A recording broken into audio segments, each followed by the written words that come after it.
আসসালামু আলাইকুম। আমার ফ্রেন্ড লিস্টে যারা আছেন, আমার ফলোয়ার যারা আছেন, সবাইকে আসসালামু আলাইকুম, সবাইকে শুভেচ্ছা। আমাকে প্রায় অনেক আমার বন্ধু, আমার আত্মীয় স্বজন অনেকেই প্রায়ই আমাকে জিজ্ঞেস করেন ইসলামের অনেক মাসালা সম্পর্কে। আমি তো আসলে ইসলামের কোনো ব্যক্তিত্ব না। তো আমার ভাই ইসলামী ব্যক্তিত্ব, ইসলামের উনি একজন আলেম। উনি টেলিভিশনে লাইভ প্রোগ্রাম করেন।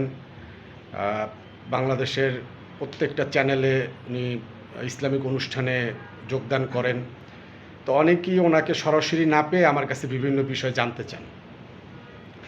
তো আজকে আমি ওনার সাথে যোগাযোগ করার ফলে উনি রাজি হয়েছেন এখন থেকে প্রতিনিয়ত আমার এখানে ইসলামের যে কোনো বিষয়ে আপনাদের যে কোনো জানতে চাওয়া, যে কোনো প্রশ্নের উত্তর ইনশাল্লাহ উনি দিবেন।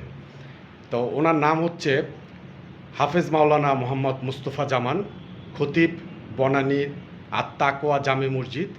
এছাড়া উনি ইসলামী ব্যক্তিত্ব,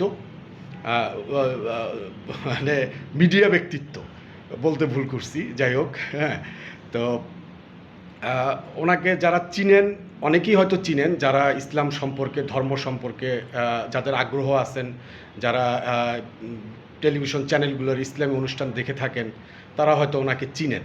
আর যারা চিনেন না তাদের উদ্দেশ্যে বলতেছি, উনি নিয়মিত টেলিভিশনে প্রোগ্রাম করেন, বনানী মসজিদের খতিব হিসাবে আছেন। আর এখন থেকে নিয়মিত আমার এই চ্যানেলেও আমি নিয়মিত জানাবো ওনার টেলিভিশনে কখন প্রোগ্রাম থাকেন। আর আপনারা ইসলামের যে কোনো বিষয় জানতে চাইলে আমার কাছে সরাসরি ভিডিও করে ভিডিওটা হোয়াটসঅ্যাপে পাঠালে আমি সেটা উত্তর দেওয়ার চেষ্টা করব ওনার কাছে পৌঁছাই দিয়ে, অথবা আমার এই কমেন্ট বক্সে প্রশ্ন করলেও আমি এটার উত্তর জেনে বা ওনার সরাসরি ভিডিও দিয়ে উনি সরাসরি উত্তর দেওয়ার চেষ্টা করবেন ইনশাল্লাহ। তো আমার গত কিছুদিন আগে একটা রিলে আমার এক পরিচিত উনি জানতে চেয়েছিলেন যে ইসলামী দৃষ্টিতে শ্বশুরকে আব্বা বলা যাবে কি না, এটা আমি প্রচার করেছিলাম। তো অনেকেই আমাকে ফোনে এই বিষয়টা জানতে চেয়েছেন যে এটা আসলে সত্য কি না বা এটার বিষয় আসলে কি। তো আজকে এই বিষয়টা নিয়ে উনি আলোকপাত করবেন, উনি আলোচনা করবেন ইসলামের দৃষ্টিতে শ্বশুরকে আব্বা বলা যায় কি না।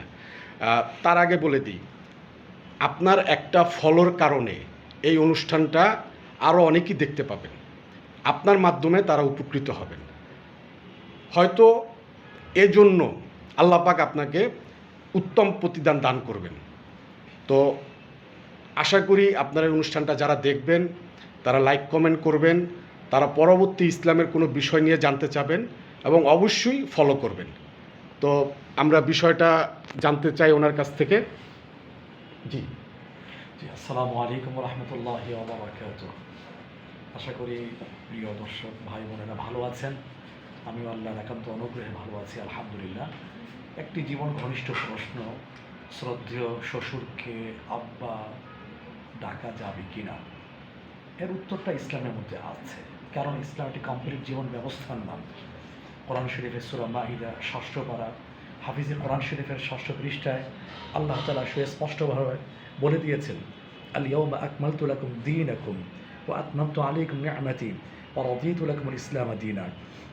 আমি কোরআনের যে অংশটুকু আপনাদের সামনে তেলাওয়াত করেছি, শুনিয়েছি, এটা কোরআন শরীফের সর্বশেষ অবতীর্ণ আয়াতের অংশ। এর মধ্য দিয়ে কোরআন নাজিল হওয়ার ধারাবাহিকতা কমপ্লিট হয়ে যায়।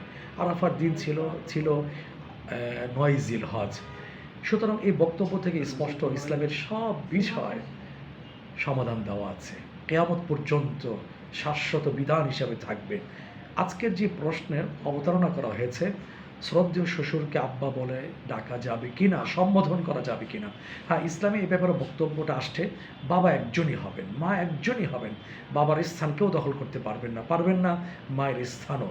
হ্যাঁ, যেহেতু স্ত্রীর জীবন সঙ্গিনীর বাবা তিনিও শ্রদ্ধেয় ব্যক্তিত্ব, শ্রদ্ধা পাওয়ার দাবি রাখেন। এজন্য আরবিতে একটা কথা বলে, আবু জাউজাতি বিমানজিলাতিল আম্মি। আরব বিশ্বের কাছে স্ত্রীর, ওয়াইফের বাবা, পিতা, ইনি হচ্ছেন চাচা, আঙ্কেলের স্থানে। এখন আমাদের এই লোকস যে বিষয়টা, বাবা বলে ডাকি, ওয়াইফ তার বাবাকে যে কথা বলে, যে শব্দ দিয়ে সম্বোধন করে, আব্বা, বাবা, আব্বু, দেখা যায় জামাই মশাইও সেই শব্দ দিয়ে শ্রদ্ধেয় শ্বশুরকে ডেকে থাকেন। এটা দূষণীয় নয়, কারণ বাবা একজনই। এখন এটাকে কেউ কেউ আপত্তি করে, না না বাবা কেন ডাকবে, আব্বু কেন ডাকবে। আসলে এটা তো বাবার স্থান থেকে ডাকছে না। বাবার নাম যেখানে আছে, বাবার নাম যখন লিখছে, তখন কি শ্বশুর আব্বার নাম লেখা হয়? তখন তো আপনি আমার সাথে একমত পোষণ করবেন, তখন বাবার নামের জায়গায় বাবার নামই লেখা হচ্ছে। সুতরাং এটা ডাকা হয় শ্রদ্ধার ক্ষেত্রে, শ্রদ্ধার দৃষ্টিকোণ থেকে। সুতরাং ডাকার ক্ষেত্রে এটা দূষণীয় নয়, প্রাসঙ্গিক তো না বললেই নয়। কোনো কোনো অবিবেচক সন্তান, ওরফে জামাই বলবো কথাটা, দেখা যায় নিজের জন্মদাতা যার ওরসে জন্ম নিয়েছে তাকে যত শ্রদ্ধা করে না, তার চেয়ে বেশি শ্রদ্ধা করে শ্বশুরকে। তার কাছে ফোন দেয় না, বেশি ফোন দেয় তার শ্বশুর মশাইকে, হয়তো বসে তার স্বার্থ থাকে। এটা যদি করি তাহলে কিন্তু ধরা আছে আল্লাহ আখেরাতে। সুতরাং ওই ব্যাপারে সতর্ক থাকা, আর শ্রদ্ধার দিক থেকে ডাকার ক্ষেত্রেও দূষণীয় নয়। আশা করি সামান্য কথা থেকে বিষয়টা স্পষ্ট হয়েছে। জাযাকুমুল্লাহু খাইরান। জি, অনেক ধন্যবাদ। আশা করি বিষয়টা সবার কাছে ক্লিয়ার।